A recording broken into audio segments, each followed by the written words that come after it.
प्रेम से बोलो भक्तवत्सल भगवान की जय। फाल्गुन मास के शुक्ल पक्ष की आमल की एकादशी की कथा का महत्व। युधिष्ठिर ने कहा कि हे प्रभु, मैंने विजया एकादशी का महात्म जो महान फल देने वाला है सुन लिया है। अब आप फाल्गुन शुक्ल पक्ष की एकादशी का नाम और महात्म बताने की कृपा करें। भगवान कृष्ण कहते हैं कि हे धर्मराज युधिष्ठिर, महाभाग धर्मनंदन, आप आमल की एकादशी का महात्म सुनो। तुम्हें इस समय वह प्रसंग सुनाता हूँ जिसे राजा महानदाता के पूछने पर महात्मा वशिष्ठ ने कहा था। फाल्गुन शुक्ल पक्ष की एकादशी का नाम आमल की एकादशी है। इसका पवित्र व्रत विष्णु लोक की प्राप्ति कराने वाला है। मानधाता ने पूछा, हे द्विजश्रेष्ठ, यह आमल की कब उत्पन्न हुई, मुझे बतलाइए। वशिष्ठ जी ने कहा कि हे महाभागो, सुनो, पृथ्वी पर आमल की उत्पत्ति किस प्रकार हुई यह बताता हूँ। आमल की महान वृक्ष है जो सब पापों का नाश करने वाला है। भगवान विष्णु के थूकने पर उनके मुख से चंद्रमा के समान कांतिमान एक बिंदु प्रकट हुआ। वह बिंदु पृथ्वी पर गिरा। उसी से आमल की यानी आमले का महान वृक्ष उत्पन्न हुआ। यह सभी वृक्षों का आदिभूत कहलाता है। इसी समय समस्त प्रजा की सृष्टि करने के लिए भगवान ने ब्रह्मा जी को उत्पन्न किया।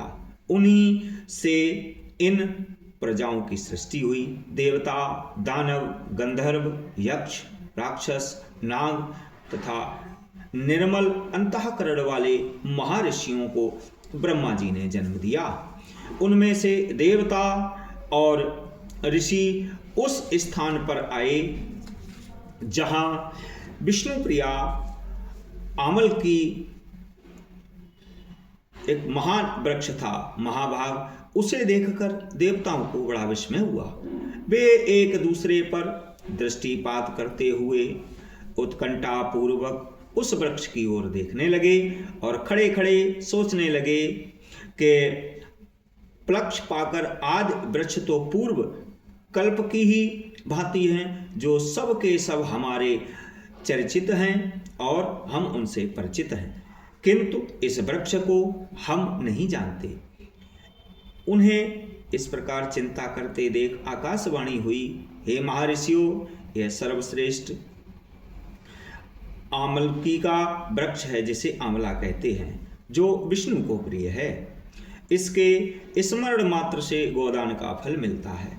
स्पर्श करने से इससे दूना और फल भक्षण करने से 3 गुना पुण्य प्राप्त होता है। इसलिए सदा प्रयत्न पूर्वक आंवले का सेवन करना चाहिए। यह सब पापों को हरने वाला वैष्णव वृक्ष बताया गया है। इसमें मूल में विष्णु, इसके ऊपर ब्रह्मा, स्कंद में परमेश्वर भगवान रुद्र, शाखाओं में मुनि, टहनियों में देवता, पत्तों में वसु, फूलों में मरुदगण तथा फलों में समस्त प्रजापति वास करते हैं।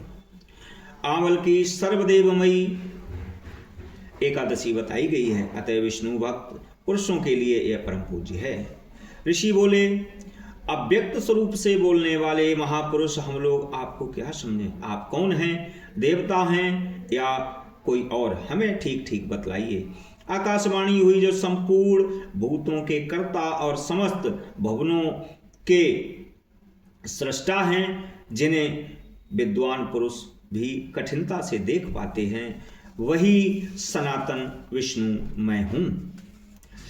देवादिदेव भगवान विष्णु का कथन सुनकर उन ब्रह्म कुमार महर्षियों के नेत्र आश्चर्य से चकित हो उठे। उन्हें बड़ा विस्मय हुआ। वे आदि अनंत रहत भगवान की स्तुति करने लगे। ऋषि बोले, संपूर्ण भूतों के आत्मभूत महात्मा एवं परमात्मा को नमस्कार है। अपनी महिमा से कभी इच्युत न होने वाले अयुच्युत को नित्य प्रणाम है। अंतः रहित परमेश्वर को बारंबार प्रणाम है। दामोदर कवि सर्वज्ञ और यज्ञेश्वर को नमस्कार है। मायापते आपको प्रणाम है। आप विश्व के स्वामी हैं, आपको नमस्कार है।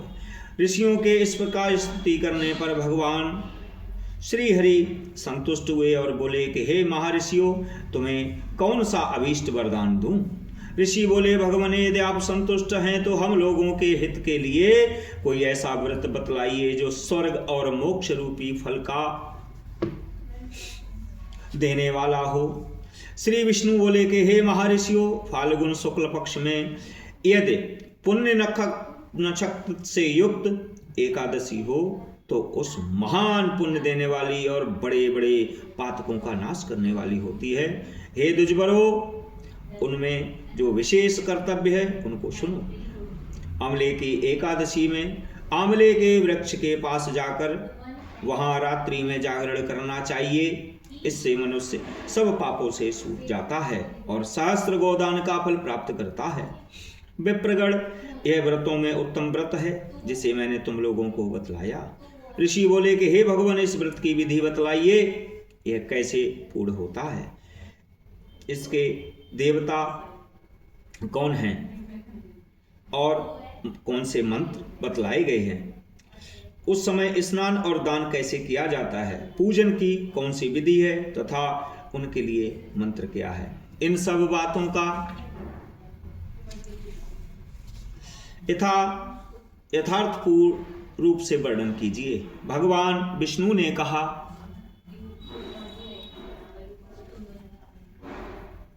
हे द्विजवरो, इस व्रत की जो उत्तम विधि है उसको श्रवण करो।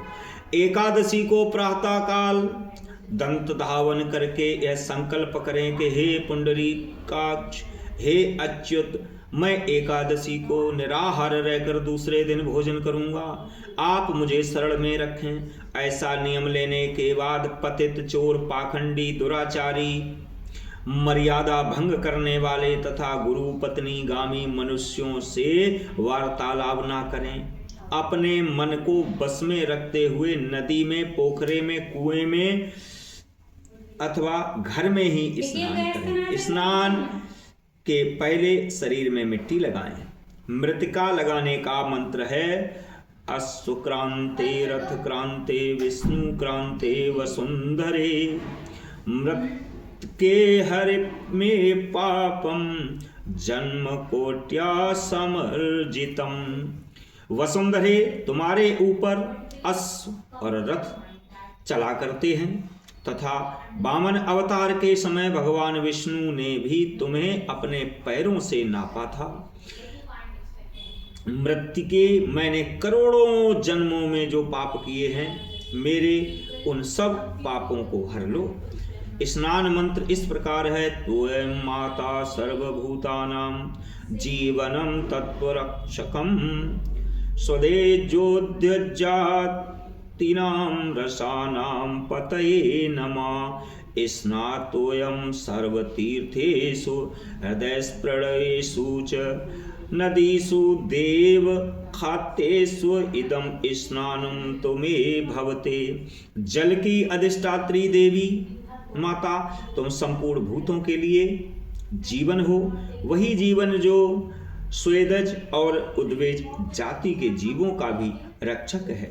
तुम रसों की स्वामिनी हो, तुम्हें नमस्कार है। आज मैं संपूर्ण तीर्थों, कुंडों, झरनों, नदियों और देव संबंधी सरोवरों में स्नान कर चुका हूँ। मेरा यह स्नान उक्त सभी स्नानों का फल देने वाला हो। विद्वान पुरुष को चाहिए कि वह परशुराम जी की सोने की प्रतिमा बनाए। प्रतिमा अपनी शक्ति और धन के अनुसार एक या आधे माह से स्वर्ण की होनी चाहिए। स्नान के पश्चात घर आकर पूजा और हवन करें। इसके बाद सब प्रकार की सामग्री लेकर आंवले के वृक्ष के पास जाएं। वहां वृक्ष के चारों ओर की जमीन झाड़ बुहार कर लीप पोत कर शुद्ध करें। शुद्ध की हुई भूमि में मंत्र पाठ पूर्वक जल से भरे हुए नवीन कलश की स्थापना करें। कलश में पंचरत्न और दिव्य गंध आदि छोड़ दें। श्वेत चंदन से उनको चर्चित करें। कंठ में फूल की माला पहनाएं। सब प्रकार के धूप दीप की सुगंध फैलाएं। जलते हुए दीपकों की श्रेणी सजाकर रखें। तत्पश्चात यह है कि सब ओर से सुंदर एवं मनोहर दृश्य उपस्थित करें। पूजा के लिए नवीन छाता, जूता और वस्त्र भी मांग कर रखें। कलश के ऊपर एक पात्र रखकर उसे दिव्य लाजों यानी खीलों से भर दें। फिर उसके ऊपर स्वर्ण में परशुराम जी की स्थापना करें। विशोकाहे नमः कहकर उनके चरणों की, विश्वरूपिणे नमः से उनके घुटनों की, उग्राहे नमः से जंघों की, दामोदराय नमः से कटिभाग की, पद्मनाभाय नमः से उदर की, श्री वस्त्रधारिणे नमः से वक्ष स्थल की, चक्रणे नमः से बाईं बाह की, गदिने नमः से दाहिनी बाह की, वैकुंठाय नमः से कंठ की, यज्ञ मुखाय नमः से मुख की, विशोक निधे नमः से नासिका की, वासुदेवाय नमः से नेत्रों की, वामनाय नमः से ललाट की, सर्व मने नमः से संपूर्ण अंगों तथा मस्तक की पूजा करें। ये ही पूजा करने के मंत्र हैं। तदनंतर भक्ति युक्त चित्त से शुद्ध फल के द्वारा देवादिदेव परशुराम जी को अर्घ प्रदान करें। अर्घ का मंत्र इस प्रकार है। नमस्ते देव देवेश जामदग्ने नमोस्तुते ग्रहाणाम मीनम दंतमालक्याम यतम हरे। देव देवेश्वर जमदग्नि नंदन श्री विष्णु स्वरूप परशुराम जी आपको नमस्कार है, नमस्कार है। आंवले के फल के साथ दिया हुआ मेरा यह अर्घ ग्रहण कीजिए। तदनंतर भक्ति युक्त चित्त से जागरण करें। नित्य संगीत, बाद, धार्मिक उपाख्यान तथा श्री विष्णु संबंधी कथा वार्ता आदि के द्वारा वह रात्रि व्यतीत करें। उसके बाद भगवान विष्णु के नाम लेकर आमल के वृक्ष की परिक्रमा कर 108 या 28 बार करें। फिर सवेरा होने पर श्री हरि की आरती करें। ब्राह्मण की पूजा करके वहाँ की सब सामग्री उसे निवेदन कर दें। परशुराम जी का कलश, 2 वस्त्र, जूता आदि सभी वस्तुएं दान कर दें और यह भावना करें कि परशुराम जी के स्वरूप में भगवान विष्णु मुझ पर प्रसन्न हों। तत्पश्चात आमल को स्पर्श करके उसकी प्रदक्षिणा करें और स्नान करने के बाद विधि पूर्वक ब्राह्मणों को भोजन कराएं। तदनंतर कुटुंब संबंधियों के साथ बैठकर स्वयं भी भोजन करें। ऐसा करने से जो पुण्य होता है वह सब बतलाता हूँ। संपूर्ण तीर्थों के सेवन से जो पुण्य प्राप्त होता है तथा सब प्रकार के दान देने से जो फल मिलता है वह सब उपर्युक्त विधि के पालन से सुलभ हो जाता है। समस्त यज्ञों की अपेक्षा भी अधिक फल मिलता है, इसमें तनिक भी संदेह नहीं है। यह व्रत सब व्रतों में उत्तम है जिसका मैंने तुमसे पूरा वर्णन किया है। वशिष्ठ जी कहते हैं कि हे महाराज, इतना कहकर देव देवेश्वर भगवान विष्णु वहीं अंतर ध्यान हो गए। तत्पश्चात उन समस्त महर्षियों ने उक्त व्रत का संपूर्णता से पालन किया। हे नृपश्रेष्ठ, इसी प्रकार तुम्हें भी इस व्रत का अनुष्ठान करना चाहिए। भगवान श्री कृष्ण कहते हैं कि हे दुष्टर, यह व्रत मनुष्य को सब पापों से मुक्त कराने वाला है। प्रेम से बोलो भक्तवत्सल भगवान की जय। श्रीमन्नारायण नारायण नारायण, भजमन नारायण नारायण नारायण, श्रीमन्नारायण नारायण नारायण, भजमन नारायण नारायण नारायण, श्रीमन्नारायण नारायण नारायण, भजमन नारायण नारायण नारायण। प्रभु श्री सीताराम जी काटो कठिन कलेश, कनक भवन के द्वार पर पड़े हो आप भरोस, सियावर राम जय जय राम, मेरे प्रभु राम जय जय राम। मंगल भवन अमंगल हारी, द्रवो सो दशरथ अजर बिहारी। प्रेम से बोलो भक्तवत्सल भगवान की जय।